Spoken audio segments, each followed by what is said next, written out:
So let me show you how much of a magical beast Photoshop is. So what I want to do is fill in these blank areas on the corners, and what it's going to do is recreate like these spaces around there and throw them in there.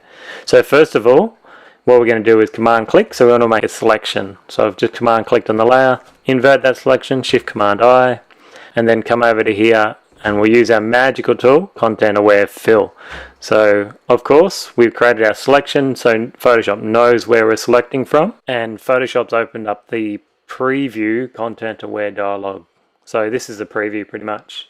We're selecting from the green areas, and all we have to worry about is these fill settings. So you can play around with these. So we've got default, none, high. So maybe we'll chuck it on high and see what it does. Add a bit of scale, so it actually scales objects. And we can also chuck in mirror, so it'll turn some cloud around, like mirror the cloud. And we want to output this into a new layer so we can see what we've done. And that's it. Click OK and I'll show you the results. I think it's going to take about 10 minutes, so hold your horses. Oh my god, have a look what Photoshop's done. So as you can see, this is our rough selection around the sides, and if I deselect that, you can see it's done a great job. Like, we can even zoom in. So we're at 25%. This is a rather large file. It's done a great job of the clouds. Oops, excuse me.